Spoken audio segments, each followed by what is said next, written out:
जय हिंद एवरीवन। आज की वीडियो में मैंने जो भी प्रैक्टिकल्स समझाए हैं उन्हें अगर आप अपनी मैथ्स प्रैक्टिकल फाइल में लिखना चाहते हैं तो आप वीडियो के डिस्क्रिप्शन बॉक्स में जो लिंक दिए हुए हैं उन्हें क्लिक करके वहां से आसानी से प्रैक्टिकल्स को अपनी फाइल में लिख सकते हैं।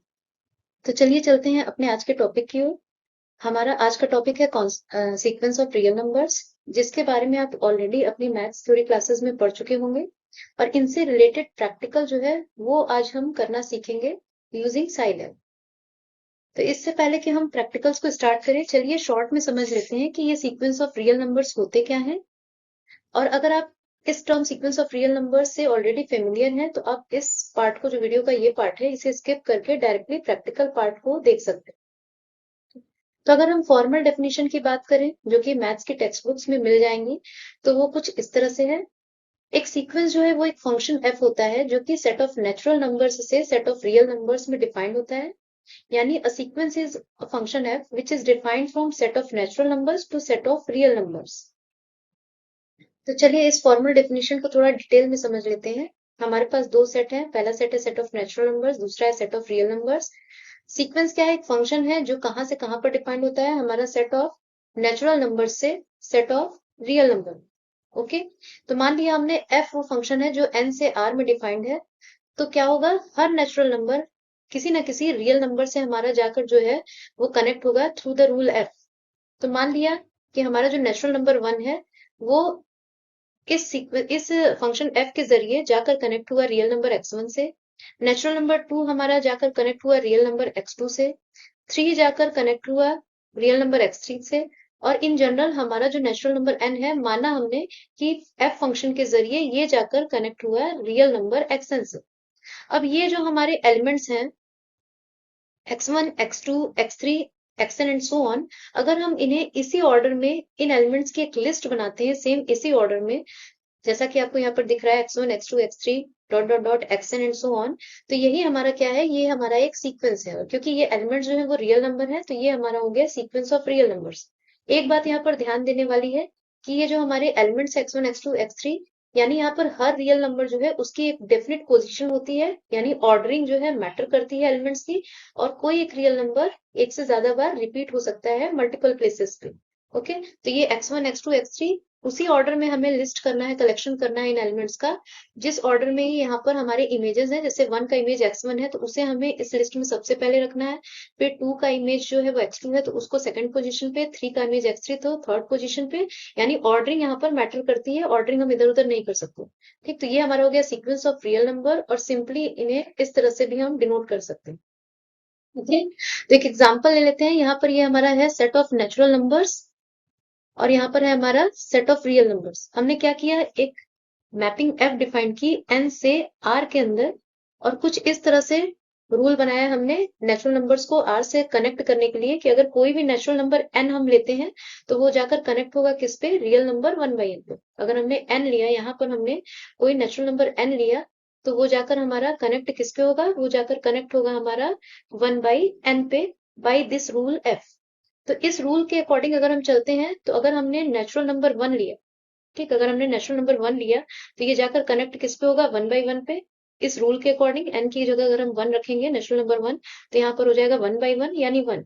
ओके, तो ये हमारा जो नेचुरल नंबर 1 है वो जाकर कनेक्ट होगा इस रूल एफ के अकॉर्डिंग 1 पे। नेचुरल नंबर 2 अगर हम लेंगे तो वो जाकर कनेक्ट होगा 1/2 पे। ठीक, नेचुरल नंबर 3 लेंगे तो 1/3 पे। इस फॉर्मूला के जरिए n की वैल्यू अगर हम यहाँ पर 3 रखते हैं तो ये हमारा 1/3 हो जाएगा। ओके, तो कुछ इस तरह से f के रूल के अकॉर्डिंग नेचुरल नंबर्स हमारे कनेक्ट हो रहे हैं इन रियल नंबर्स पे। अब अगर हमें सीक्वेंस बनाना है इस फंक्शन f के लिए, तो ये हमारा क्या होगा, इन एलिमेंट्स को हम इसी ऑर्डर में लिस्ट करेंगे या कलेक्शन बनाएंगे इनका। तो ये हमारा कुछ इस तरह से हमारा जो है सीक्वेंस वो बनने वाला है। ये आप देख रहे हैं 1, 1/2, 1/3, 1/4, जैसे यहाँ पर हमारे इमेजेस थे उसी ऑर्डर में हमने लिस्ट बनाई, तो ये हमारा सीक्वेंस बन गया, जो कि सीक्वेंस है कैसा, सीक्वेंस 1/n। तो चलिए सीक्वेंस 1/n, जिसे मैंने अभी एक्सप्लेन किया पिछले एग्जाम्पल में, इसी सीक्वेंस का ग्राफ प्लॉट करते हैं यूजिंग साइलैब कमांड्स। तो सबसे पहले हम जो साइलैब कमांड्स यूज करने वाले हैं अपने प्रैक्टिकल्स में, चलिए उनके बारे में थोड़ा सा समझ लेते हैं ताकि प्रैक्टिकल्स करते समय हमें ज्यादा दिक्कत ना हो। तो अभी मैं जो कमांड्स बताऊंगी, मैं एडिटर विंडो जो है साइलैब का, उसमें जो कमांड्स हमें टाइप करने हैं उनके बारे में बताऊंगी। तो सबसे पहला कमांड है जिसे हम कमेंट लाइन भी कहते हैं, डबल फॉरवर्ड स्लैश, और उसके बाद जो भी हमारा प्रोग्राम है उससे रिलेटेड हम यहाँ पर लाइन कमेंट लाइन लिख सकते हैं। ये ऑप्शनल कमांड है, इसे अगर हम नहीं लिखना चाहे तो लिखना बहुत जरूरी नहीं है। बस इससे ये फायदा होता है कि हमने जो भी प्रोग्राम नीचे लिखा है, हमें इस पहली लाइन से ही आइडिया लग जाता है कि हमारा जो प्रोग्राम है वो किस पर्टिकुलर टास्क के लिए हमने नीचे लिखा है। ठीक, तो ये लाइन जो है वो हमारी एग्जीक्यूट नहीं होती है जब हम प्रोग्राम रन करते हैं। तो इससे बस सिंपली हमें हमें आइडिया मिलता है कि हमारा प्रोग्राम किस बारे में। सेकंड लाइन, जब भी मैंने पिछले वीडियोस में कभी भी किसी फंक्शन का ग्राफ प्लॉट करना बताया है तो उसमें हमेशा मैंने कहा है कि CLF कमांड जो है उसे हमेशा आप दे दीजिए। CLF कमांड क्या करता है, जब भी हम अपने प्रोग्राम को रन करते हैं जितनी बार भी, तो उतनी बार हमारा जो प्रीवियसली ग्राफ या फिगर जो भी बना है उसे क्लियर कर देता है और एक फ्रेश फिगर या ग्राफ बनाता है, जिससे पिछले जो भी ग्राफ है उस पर ओवर राइटिंग नहीं होती जब हम प्रोग्राम को फिर से रन कराते हैं, और इस वजह से हम कई प्रॉब्लम से बच जाते हैं। ठीक है, तीसरा जो हमारा है कमांड, वो क्या है, हमारा ये जो भी फंक्शन एफ है, ठीक, हमें उसे डिफाइन करना होगा ताकि हम इसे जब भी जहां जरूरत हो यूज कर सकें आसानी से। तो तीसरा कमांड जो है हमारा, वो फंक्शन और एंड फंक्शन जो है हमारा, इसके बीच हम लिखते हैं अपने फंक्शन एफ को डिफाइन करने के लिए। तो उसके लिए सबसे पहले हम लिखते हैं फंक्शन, लास्ट में होता है एंड फंक्शन, और बीच में दो लाइन आपको और दिख रही होंगी। पहला है output argument equal function name, और स्मॉल ब्रैकेट के अंदर इनपुट आर्गुमेंट। तो ये फंक्शन नेम हमारा क्या है, ये फंक्शन नेम कुछ और नहीं, ये हमारा फंक्शन एफ है जिसे हमें डिफाइन करना है। इनपुट आर्गुमेंट यानी हमारा फंक्शन एफ के लिए हम क्या इनपुट वैल्यूज दे रहे हैं। तो आपको दिख रहा होगा कि हम इनपुट वेरिएबल की तरह एन को यूज कर रहे हैं, N is use as a input variable. तो यहाँ पर इनपुट आर्गुमेंट हमारा हो गया एन, जो कि एक नेचुरल नंबर होगा, और आउटपुट आर्गुमेंट यानी एफ एन की वैल्यू हमारी जो आएगी, यानी आउटपुट वो।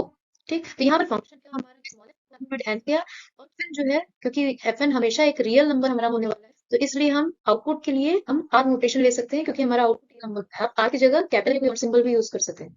उसके बाद ये नेक्स्ट लाइन है फंक्शन बॉडी, जिसमें हम फॉर्मुला फॉर इवेल्यूशन आर, यानी अगर हमें चाहिए आर की चाहिए, तो हर एक पर्टिकुलर एन की वैल्यू के लिए आर यानी आउटपुट कैसे हम निकालेंगे वो फॉर्मूला लिखना होगा।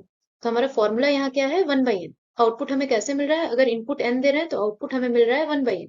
तो यानी फॉर्मूला हमारा हो गया आउटपुट इक्वल 1/n। ओके, इसी फॉर्मूला से हमारी वैल्यूज आउटपुट की कैलकुलेट होती जाएंगी, किसी भी पर्टिकुलर वैल्यू n के लिए। इनपुट वैल्यू कोई भी n देंगे तो आउटपुट इसी फॉर्मूला से हमारा मिल जाएगा। उसके बाद ये एंड फंक्शन है, तो ये हमारा तीसरा कमांड है। इसके बाद फोर्थ कमांड है हमारा, जो हमारा वेरिएबल एन है उसकी वैल्यू हम असाइन करेंगे। तो उसके लिए हमारे पास जो सिंटेक्स है वो है एन इक्वल स्मॉल ब्रैकेट के अंदर initial value colon step size colon final value. तो यहाँ पर क्योंकि हमारा जो ये एन है, variable N, independent variable N, ये एक नेचुरल नंबर है और हम यहाँ पर सीक्वेंस से डील कर रहे हैं, सीक्वेंसेस से। तो ये पता है हमें कि एन हमारा एक नेचुरल नंबर है, और इसकी वैल्यूज जो असाइन करेंगे हम, जैसे मैंने पहले ही बताया था सीक्वेंसेस में, जो फंक्शन है वो नेचुरल नंबर से रियल नंबर में डिफाइंड होता है, और एन की वैल्यूज हमें क्या लेनी है, 1 2 3 4 एंड सो ऑन। तो इनिशियल वैल्यू इस केस में हमेशा हमारी 1 रहने वाली है। ठीक, क्योंकि सीक्वेंसेस को हम डील कर रहे हैं सीक्वेंसेस के साथ। ठीक, तो एन नेचुरल नंबर है और इनिशियल वैल्यू हमेशा 1 से स्टार्ट होगी। नेक्स्ट वैल्यू जो एन की होगी 1 के बाद वो 2 होगी, फिर 3 होगी, फिर 4 एंड सो ऑन। यानी जो एन की वैल्यूज में कॉमन इंक्रीमेंट होगा एक से दूसरी वैल्यू में, वो हमारा 1 ही रहने वाला है। ओके, तो एन इनिशियल वैल्यू 1, तो नेक्स्ट वैल्यू हमारी स्टेप साइज अगर 1 रखेंगे तो नेक्स्ट वैल्यू 2 होगी, फिर 3 होगी, फिर 4 एंड सो ऑन। और फाइनल वैल्यू जो हम अपनी सुविधा अनुसार ग्राफ प्लॉट करना चाहते हैं वो रख सकते हैं, वो एक नेचुरल नंबर ही होनी चाहिए और 1 से ग्रेटर होनी चाहिए। ठीक, तो आज के प्रैक्टिकल में जो कि सीक्वेंसेस से रिलेटेड है, इनिशियल वैल्यू हमेशा हमें 1 रखनी है, स्टेप साइज भी 1 रखना है, फाइनल वैल्यू अपने अकॉर्डिंग हम रख सकते हैं ताकि ग्राफ अच्छे से प्लॉट हो सके।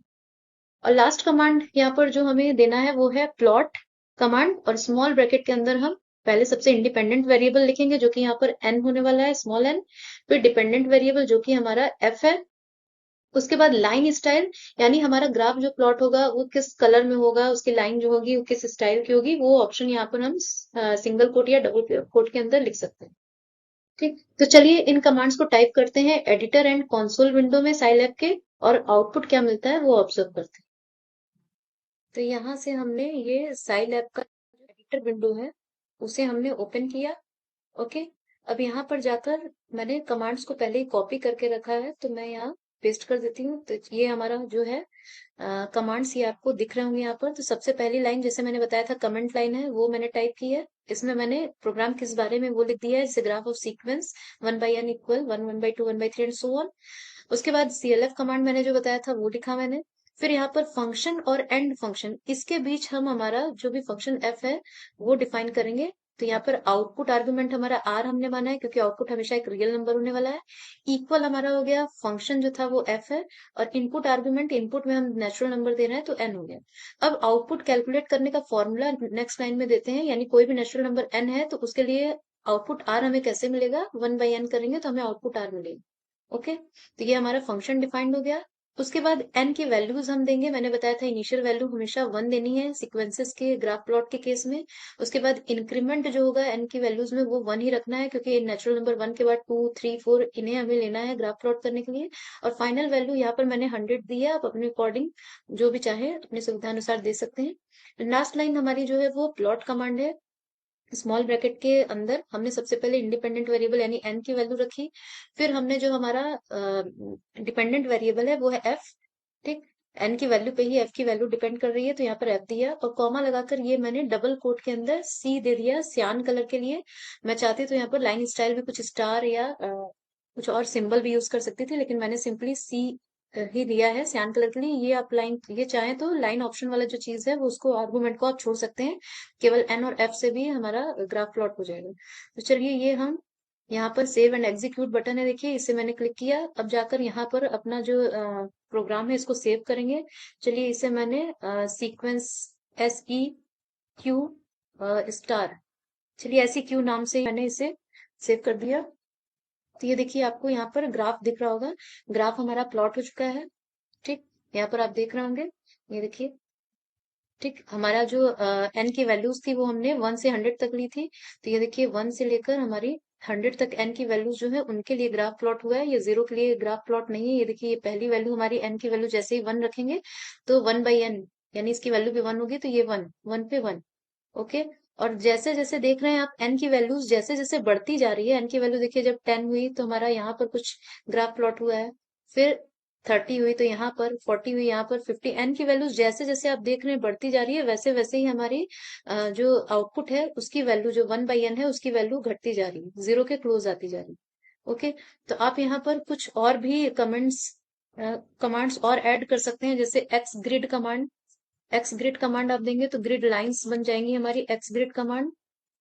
और स्मॉल ब्रैकेट के अंदर 1,1,1 ये हमारी जो 111 है ये हमारा कलर थिकनेस और जो ग्रिड लाइंस की स्टाइल होगी उसके लिए है।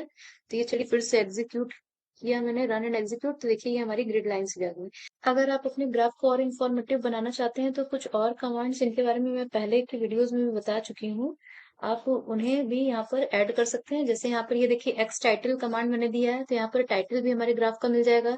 एक्स एक्सिस पे लेबलिंग हो जाएगी एक्स लेबल कमांड यूज करके, और वाई एक्सिस पे लेबलिंग हो जाएगी वाई लेबल कमांड यूज करके। तो चलिए इसको फिर सेव एंड एग्जीक्यूट बटन हमारा यहाँ है, इसे हमने क्लिक किया तो आप देख रहे होंगे, देखिए यहाँ पर हमारा ग्राफ और इन्फॉर्मेटिव हो गया। ये हमारा टाइटल भी मिल गया ग्राफ का। यहाँ पर हमारा एक्स एक्सिस पे एन जो है नेचुरल नंबर्स के लिए वो लेबलिंग हो गई, यहाँ पर वाई एक्सिस पे 1/n लेबलिंग हो गई। तो एडिटर विंडो में हमने इन कमांड्स को टाइप किया और आउटपुट हमने देखा। अब इन्हीं कमांड्स को हम कंसोल विंडो में टाइप करके आउटपुट ऑब्जर्व करते हैं। तो जब कंसोल विंडो में हम कमांड्स टाइप करते हैं तो वहां पर ये कमांड 1 एंड 2 जो हमने कमेंट लाइन और ये CLF कमांड है वो टाइप करने की जरूरत नहीं है, क्योंकि एक बार में हमारा प्रोग्राम जब हम यहाँ टाइप करेंगे तो एक बार ही रन होगा, दोबारा फिर रन करने के लिए हमें फिर से सारे प्रोग्राम को लिखना पड़ेगा इसलिए, और हमारा प्रोग्राम यहाँ सेव नहीं रहने वाला है। ठीक, तो इसलिए ये 2 लाइंस इसमें हमें नहीं देनी है। ये हम यहाँ जो हमने फंक्शन डिफाइन किया है वो वाला पार्ट वहां से हम लिखते हैं। पहले हम फंक्शन डिफाइन करने वाला पार्ट मैंने यहाँ से कॉपी किया और ले जाकर यहाँ पर कंसोल विंडो में पेस्ट कर दिया। इसके बाद नेक्स्ट हम जाएंगे, हमारा जो ये n वेरिएबल है इसकी वैल्यूज जो हमने असाइन की है वो वाला पार्ट हमने लिया, इसे हमने कॉपी किया और यहाँ आकर फिर इसे हमने पेस्ट कर दिया। ओके, अब यहाँ पर देखिए, अगर हम यहाँ पर तुरंत एंटर बटन अगर एंटर की प्रेस करते हैं तो एन की जितनी वैल्यूज है 1 से लेकर 100 तक विथ इंक्रीमेंट 1, वो हमारी पूरी यहाँ पर एज एन आउटपुट शो होने लगेगी और पूरा ये हमारा विंडो जो है वो पूरी तरह से फिल दिखेगा ना, कवर हो जाएगा। तो इसलिए हमें आउटपुट एन की आउटपुट वैल्यूज की जरूरत नहीं है। यहाँ पर हमें बस एन के को वैल्यूज असाइन करनी है और उसके लिए ग्राफ प्लॉट करना है। तो इसके लिए कि हमारा आउटपुट यहाँ पर ना शो हो, हम यहाँ पर सेमी कोलन लगा देते हैं। ओके, सेमी कोलन लगाने से हमारा वैल्यूज तो एन को असाइन हो गई है, लेकिन आउटपुट में यहाँ पर एन की वैल्यूज शो नहीं होगी। ओके, नेक्स्ट अब हम क्या करते हैं, नेक्स्ट अब हम यहाँ पर जो बाकी बचे कमांड्स हैं उनको हम यहाँ से एक संग कॉपी करते हैं। मैं बारी बारी से इसीलिए कमांड्स को कॉपी और पेस्ट कर रही थी ताकि मैं आपको ये सेमी कोलन वाली जो बात है वो बता सकूं। तो यहाँ पर नेक्स्ट जाके मैंने बाकी कमांड जो है उनको पेस्ट कर दिया और उसके बाद देखिए आउटपुट हमारा कुछ इस तरह से मिला। ये जो हमारी ग्रिड लाइन है, ग्रिड लाइन में ये जो फर्स्ट पोजीशन है ये कलर जो है ग्रिड्स की उसके लिए है। देखिए मैंने 2 जब यहाँ पर टाइप किया तो ये कलर ब्लू थोड़ा हो गया, 1 पर ब्लैक कलर मिल रहा था, और 1 और 3 ये सब जो है वो लाइन स्टाइल वगैरह के लिए है जो हमारे यहाँ पर है। तो इस तरह से कंसोल विंडो में भी टाइप करके हमें आउटपुट कुछ इस तरह से मिल गया। ओके, तो हमने कमांड्स को एडिटर विंडो और कंसोल विंडो दोनों में ही टाइप किया और आउटपुट को ऑब्जर्व किया। एक क्वेश्चन जो किसी भी के भी दिमाग में आ सकता है, जिन्होंने मेरी पिछली वीडियोस देखी है जहां पर मैंने किसी फंक्शन का ग्राफ प्लॉट करना बताया है, कि यहाँ पर हमें क्या जरूरत पड़ी इस फंक्शन एंड फंक्शन कमांड का यूज करके अपने फंक्शन को डिफाइन करने की और फिर प्लॉट कमांड में इस फंक्शन एफ को कॉल करने की। क्या होता अगर हम इस एफ की जगह इस फंक्शन को डिफाइन किए बिना एफ की जगह सिंपली 1/n टाइप कर देते, ठीक, क्या तब भी हमारा ग्राफ प्लॉट हो जाता? तो हमें इतने इन 3-4 लाइंस जो है कमांड्स की, इनकी क्या जरूरत थी? तो चलिए देख लेते हैं कि क्या अगर हम फंक्शन को डिफाइन किए बिना सीधे प्लॉट कमांड में एफ की जगह 1/n टाइप करते तब भी क्या हमारा ग्राफ प्लॉट होता है, या किस तरह का एरर हमें मिलता? सबसे पहले ये n वेरिएबल को जो वैल्यूज मैंने असाइन की उसको मैंने कॉपी किया और जाके कंसोल विंडो में पेस्ट कर दिया। ओके, यहाँ पर सेमी कोलन लगा देते हैं, नहीं तो हमारी सारी n की वैल्यूज जो है एज एन आउटपुट यहाँ पर शो होने लगेगी जैसे ही मैं एंटर बटन प्रेस करूंगी। अब एक बात यहाँ पर मैं आपको याद दिलाना चाहूंगी कि साइलैब में कोई भी जो वेरिएबल है, कोई भी डेटा जो है वो हमारा स्टोर होता है in the form of array, rectangular array, row and columns के फॉर्म में सेव होता है। तो ये देखिए यहाँ पर वेरिएबल एन जो है हमारा, ये देखेंगे variable name N, variable browser में आप आइए, यहाँ पर देखिए वेरिएबल नेम एन है, इसकी वैल्यू है 1x100। यानी ये जो एन वेरिएबल है ये 1 रो 100 कॉलम्स रखता है, वैल्यूज रखता है। यानी यहाँ पर एन की टोटल 1 से 100 तक जो वैल्यूज है वो एक रो और 100 कॉलम्स में हमारी इस तरह से सेव हुई है। ठीक, अब इसके बाद नेक्स्ट हम क्या करते हैं, नेक्स्ट हम यहाँ से ये जो प्लॉट कमांड है इसमें एफ की जगह मैंने 1/n कर दिया है चेक करने के लिए कि क्या ग्राफ प्लॉट होगा। ये कॉपी किया और यहाँ पर जाकर मैंने पेस्ट कर दिया। ठीक, अब देखिए एंटर करते हैं तो देखिए ये हमें एक एरर शो हो रहा है, इनकंसिस्टेंट रो ऑब्लिक कॉलम डायमेंशन। तो इसका मतलब क्या है ये समझ लेते हैं। देखिए यहाँ पर जैसे ही मैंने फर्स्ट लाइन जो लिखी है यहाँ पर n की टोटल 100 वैल्यूज असाइन हो गई, जो कि किस टाइप की है हमारी वैल्यू, 1 रो एंड 100 कॉलम्स। ठीक, और यहाँ जो 1/n हम लिखते हैं तो यहाँ पर 1 हमारा जो है इसका साइज या डायमेंशन क्या होगा, ये होगा 1/1, 1x1, 1 रो एंड 1 कॉलम। ये जो हमारा 1 लिखा है ये डिवीजन जो है 1/n, इसमें जो ऊपर 1 डिजिट है हमारा इसका साइज है 1/1, 1 रो 1 कॉलम। और ये जो नीचे n है हमारा इसका साइज हमारा क्या है, आप देख रहे होंगे 1 रो 100 कॉलम। तो ऐसा डिवीजन आप खुद सोचिए कैसे पॉसिबल होगा जहां पर जो न्यूमरेटर है उसका डायमेंशन 1/1 है और डिनोमिनेटर का डायमेंशन 1/100 है। ठीक, तो ये डायमेंशन जो है इनकंसिस्टेंट है और इस केस में हमारा ये डिवीजन जो है वो डिफाइंड नहीं हो पाएगा और इसीलिए ये एरर शो हो रहा है। ओके, अगर यहाँ पर जो न्यूमरेटर डिनोमिनेटर दोनों के डायमेंशन सेम होंगे या जो भी कंडीशन है डिवीजन के लिए वो सेटिस्फाइड होंगी तभी हो पाएगा। तो डायमेंशन हमारे सेम नहीं होने की वजह से डिवीजन डिफाइंड हमारा नहीं। ठीक, और यहाँ पर क्या हो रहा है हमारा, यहाँ पर जब हम फंक्शन एफ डिफाइन कर रहे हैं तो देखिए सिंपली क्या हो रहा है, एक बार में n की एक वैल्यू ही यहाँ पर यूज हो रही है। n की वैल्यू जैसे ही हम यहाँ पर 1 रखते हैं, ठीक, तो फंक्शन f कॉल होगा। ठीक, n की एक वैल्यू 1 रखेंगे, फंक्शन f कॉल होगा और उसके अकॉर्डिंग यहाँ पर n की वैल्यू केवल 1 पुट होगी एक बार में, और 1/1 यानी 1 हमें आउटपुट मिलेगा। ऐसे ही n की नेक्स्ट वैल्यू जैसे ही 2 रखेंगे तो यहाँ फंक्शन f कॉल होगा तुरंत फॉर n इक्वल 2 के लिए और यहाँ से वैल्यू मिलेगी 1/2। ठीक, तो इस तरह से हर एक नेचुरल नंबर पे जो कि 1/1 साइज का होगा, हमारा जो आउटपुट है वो भी, आउटपुट में जो हमारे न्यूमरेटर डिनोमिनेटर है वो दोनों ही सेम साइज के होंगे, 1 रो 1 कॉलम वाले। ठीक, 1/1, 1 क्रॉस 1 का हमारा न्यूमरेटर भी होगा और n की क्योंकि एक फिक्स वैल्यू होगी तो वो भी 1 क्रॉस 1 टाइप का ही होगा, और इसलिए हमारा ये डिवीजन डिफाइंड होगा और आउटपुट यहाँ पे हमें मिलता जाएगा। ओके, यानी कंसिस्टेंट रो एंड कॉलम हमारे जरूरी है इस तरह का एक्सप्रेशन में 1/n डिफाइंड होने के लिए। ओके।